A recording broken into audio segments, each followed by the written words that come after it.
안녕하세요. 건강한 목사입니다. 여기는 서해선 시흥대하역 1번 출구 앞입니다. 오늘 인터뷰할 교회를 찾아가 보도록 하겠습니다.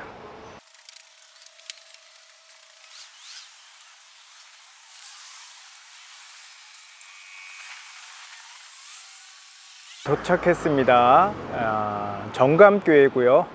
시흥대하역에서 걸어서 한 5분도 안 걸리는 것 같아요. 은계로 341번지예요 3층으로 가시면 됩니다.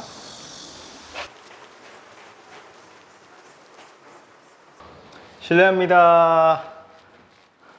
목사님 안녕하세요. 반갑습니다.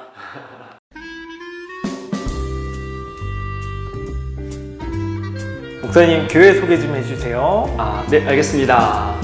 지금 이 공간이 교회 로비 및 카페 공간이에요. 예. 여기서 이제 주일 식사 준비도 하고요. 그리고 주일날에서 커피도 먹고. 여기 보시면은 이제 다양한 커피 기구들이 있습니다. 저희 교회에 또 바리스타가 있으셔가지고 저도 그렇고 커피를 좋아해서 주일날 다양한 음료와 다과를 마시면서 교제하고 있어요. 네. 좋습니다. 그리고 저희는 이 잠옷실 및 어린아이들 주일학교 교육 공간이 이렇게 로비에서 연결되게 마련되어 있습니다. 이게 잠옷실이에요? 네, 그렇습니다. 와. 잠옷실이고 지금은 이렇게 아주 어린아이들은 없어서 예. 여기에서 주일학교 아이들이 성경 공부를 하고 있어요. 네, 보시면 이렇게 잠옷실에서 예배실 공간이 훤히 보이고요. 그리고 아이들 이렇게 성경 공부하는 책상이에요. 되게 아담하고 귀엽네요. 네네, 아이들 여기서 성경 공부를 하고 있습니다. 근데 여기가 되게 깨끗한데 네. 여기 오신 지 얼마 안 되신가 봐요? 맞아요. 저희 교회 여기 이사 와서 인테리어 한 지 아직 한 달이 채 안 됐어요. 따끈따끈하네요. 네, 지금 이렇게 5분 거리에 교회가 있었는데 지금 여기로 시흥대하역 바로 근처로 이렇게 오게 되었습니다. 예배당인가요? 네. 드디어 예배당을 공개하도록 하겠습니다. 이 중문을 거쳐서 저희 성도님들이 심혈을 기울여서 함께 골랐어요. 중문 예배당 입구문을 좀 예쁜 걸로 하자 해서 이렇게 중문을 열고 들어가면 보도록 하겠습니다. 네. 우와. 네, 예배당이 있습니다. 이 밖이 다 이게 유리로 돼 있네요. 네. 이렇게 개방감이 있어서 네, 맞아요. 되게 시원한 느낌도 들고. 네, 층고도 높고 이렇게 통유리로 되어 있어서 교회가 참 공간은 좀 이렇게 작지만 아담하지만 개방감이 좋습니다. 또 저희 교회는 이렇게 예배 공간에 이렇게 책상이 있어요.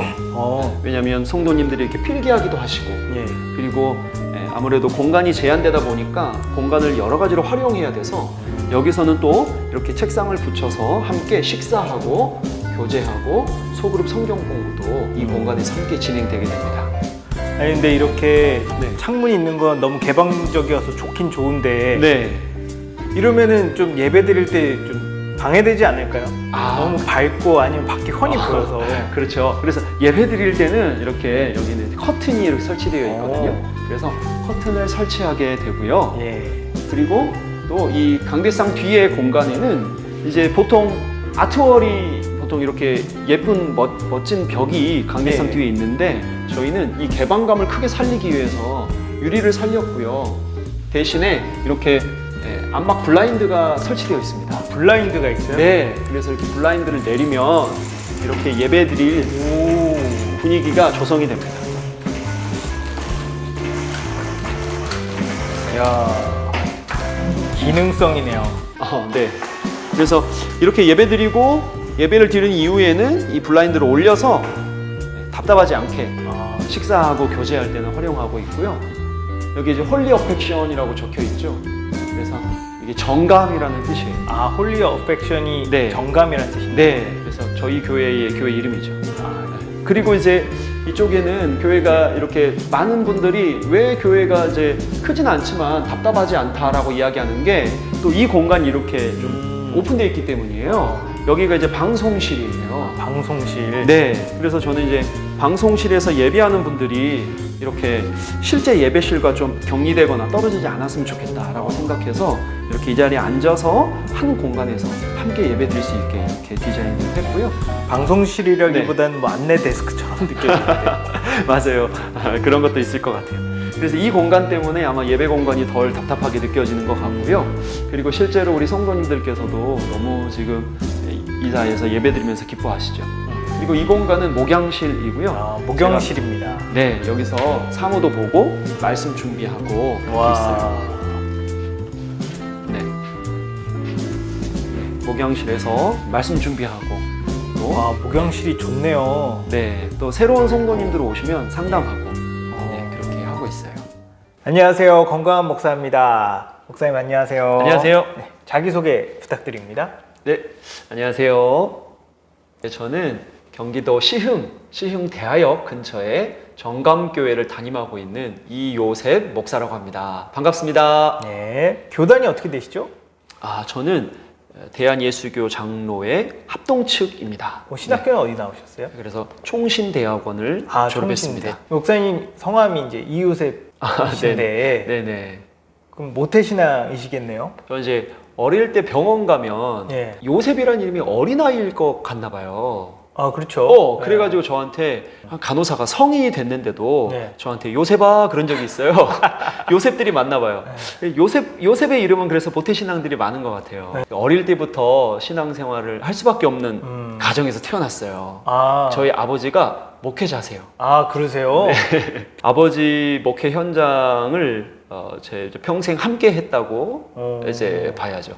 왜냐면 제가 태어나자마자 2살이 채 안 됐을 때 네. 돌이 안 지났을 때 예. 저희 아버지께서 담임 목회를 섬으로 나가셨어요. 섬이요? 네, 이게 전라남도의 진도라는 그 오. 명랑해전이 있었던 그, 예. 네, 그 바다, 예. 그 바다에 배를 타고 지금은 다리가 낮았는데 예. 그때는 이제 다리가 없었거든요. 그래서 진도라는 섬에서 첫 담임 목회를 하셨는데 예. 네, 저희가 어릴 때 거기에서 이제 함께 자라면서 굉장히 이제 재밌는 추억과 기억들이 많은 곳이죠. 아니, 거기에 몇 년 동안 있으셨던 거예요? 진도에서 2살 때 네. 거기서 이제 자라신 거 아니에요? 맞아요. 네. 초등학교 2학년 때 이렇게 아버지께서 2번째 목회지로 이사를 하셨으니까 한 10년 있었네요. 예, 거의 10년 가까이 진도에서 있었어요. 재미난 기억들이 많은데 이제 아버지께서 목회를 이제 하시면서 신학교는 또 이렇게 내륙으로 나가셔야 되잖아요. 그럼 진도에 계시면서 신학교를 왔다 갔다 하신 거예요? 맞아요. 와. 그러니까 이제 주말에만 들어오신 거죠, 진도에. 그래서 저희 어머니와 또 진도에서 태어난 제 여동생과 함께 이렇게 있었어요. 유년 그 어릴 때 기억들은 행복한 기억들이 많아요. 어머니와 함께 쑥 뜯어가지고 그거 말려서 팔면 그거 가지고 이제 뻥튀기 아저씨 오면 네, 뻥튀기 튀겨가지고 먹었던 기억. 어머니 아버지랑 신방 갔을 때 신방 가면 뭐가 나오냐면 낙지. 그러니까 어릴 때부터 그런 거 먹고 지냈던 기억. 낙지 좋아하시겠네요. 낙지 좋아하죠. 시골교회 목사님 사모님은 또 필요할 때 농촌 일도 도와야 돼요. 갑자기 뭐 이렇게 비가 온다. 그러면 전화 와요. 사모님 저 이렇게 쌀 널어놨는데 나락 좀 어떻게 덮어주세요. 막 그러면 이제 같이 뛰어나가서 저 어릴 때 같이 어머니 도와서 뭐 이렇게 얘기를 딱 들어보면 네. 마치 TV에서 이 전원일기에서 했었던 그런 그렇죠. 장면이 이렇게 막 새록새록 이렇게 네. 생각이 나는데 네. 60, 70년대 그런 것 느낌이 같죠. 확 드네요. 제가 40대 초반인데 예. 이런 대화를 하면 예. 약 60대이신 그러니까요. 분들과 대화가 통해요. 처음에 들어갔을 때는 연탄도 아니라 나무를 뗐고 나무를 네, 아버니에 네, 전기도 잘 안 들어오긴 했어요. 제 기억에 제가 초등학교 1학년 때 가로등이 마을에 설치됐으니까 네, 그런 좋은 추억과 기억들이 많고요. 아버지께서 사랑이 많으셔서 정말 성도님들을 많이 사랑하셨어요. 처음에 목회지 가셨을 때 이제 무당 할머니와 이렇게 새로운 신참 전도사가 네. 대결한 구도가 있었어요. 신참 전도사는 아버님이 그렇죠, 아버지. 네. 예, 무당이 저희 아버지를 좀 약 올리셨대요. 여기서 기에 늘릴 수 없다고 생각하시고 그 집을 신방을 가신 거죠. 나중에는 그 무당 할머니가 이렇게 귀신이 떠나가고 예수님을 믿어가지고 교회 나오셨어요. 저를 되게 이렇게 사랑해 주셨고 나중에는 예수님 믿고 변화되셔가지고 무당의 총애를 받으셨네요. 지금 계속 이제 아버님 얘기를 많이 하셨는데 네. 이제 목회를 하시게 된 계기 중에 아버지의 영향도 되게 크실 것 같은데 어떻게 이제 목회를 하시려고 마음을 먹으셨나요? 첫 번째는 이제 우리 주일학교 아이가 저에게 물어봐요. 목사님 어릴 때 꿈이 뭐였어요? 그러면 저는 나는 야구 선수였어. 나는 축구 선수였어. 어릴 때는 운동을 좋아해서 교회에 또 마당이 있어서 항상 이제 교회 선생님들과 친구들과 운동을 했거든요. 그렇게 이제 축구 선수, 야구 선수 이런 게 꿈이었어요. 근데 그러면서도 항상 제가 성경학교 시즌에는 꿈이 목사였어요. 어릴 때부터 저는 목사님 할 거예요. 이런 이야기들을 자주 했어요. 그러다 보니까 자연스럽게 하나님의 인도하심이라고 제가 생각했던 것 같고 목회의 길을 걸어야겠다라고 생각하게 되었어요.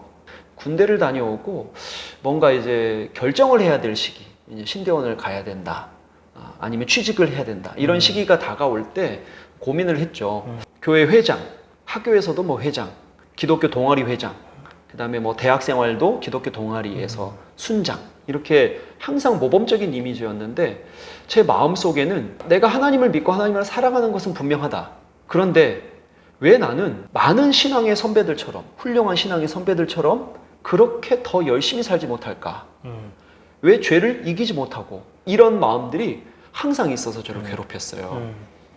뭐 이런 마음을 해결해보고 열심히 하려고 종교적인 노력 혹은 행위적인 노력도 많이 했어요. 머리를 밀기도 하고 금식하기도 하고.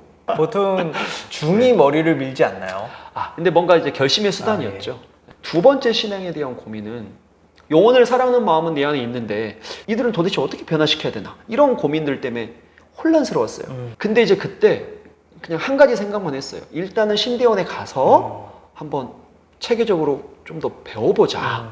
그래서 신대원을 가게 됐고, 신대원에 가서 기독교 역사 안에서 수많은 고민들이 있었다는 걸 배워서 알게 되었고, 그리고 성경 연구를 통하여서 복음의 진리와 이 하나님의 진리의 복음에 이 압도되는 그 은혜가 무엇인지, 그리고 저의 생각으로 하나님을 좀 판단하고 오해했구나라는 것들이 풀리면서 죄를 이길 수 있는 능력이 복음 안에 다 있고, 그리스도의 십자가의 은혜가 왜 우리 인생을 변화시키는지에 대한 경험이 더 확실해졌고, 체계적인 지식의 중요성, 그리고 지식과 이 경건 생활의 균형, 이런 것들을 이렇게 공부하면서 정리가 됐죠.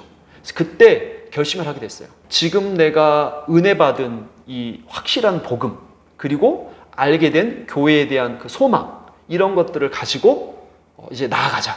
이렇게 이제 신학교에서 진정한 소명을 어떻게 발견하고 그리고 바로 이제 사역으로 들어가셨나요?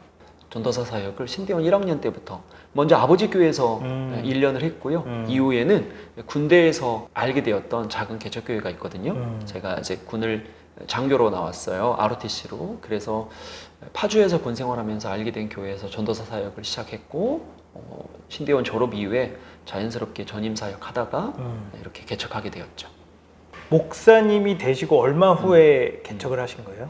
부목사 생활을 9년 부목사 생활을 하다가 이렇게 개척을 하게 되었습니다. 목사님 나름의 어떤 목회 철학이 있으실 것 같은데 어떤 목회 철학을 가지고 계신가요? 아마 제가 가진 목회 철학은 저의 스승님들 영향을 많이 받았다는 생각이 들어요. 첫 번째로는 저희 아버지 어머니. 아버지 어머니가 제 인생의 큰 스승이시고, 그리고 아버지 어머니로부터 물려받은 목회 철학이 있다면 거의 40년 목회하시고 이제 내년에 은퇴를 앞두고 계신데 지금도 우리 아버지께서는 정말 사랑이 많으시고 욕심이 없으세요. 그러셔서 성도들을 섬기는 일들을 많이 하셨고, 특별히 이제 시골에서는 장례가 정말 큰 일이거든요. 근데 이제 오갈 데 없는 분들, 그리고 힘든 분들 장례 치러주시고 섬기고, 심지어 이제 성탄절에 성도들이 하는 헌금보다 교회 행사라고 마을 사람들이 돈을 걷어서 교회에 준 돈이 더 많을 정도로 마을 분들과도 잘 지내시고, 거기에서 이제 제가 목회 철학이 성도들을 정말 잘 사랑하고 섬기자. 예수님처럼, 마치 그 성도가 예수님인 것처럼 섬기자.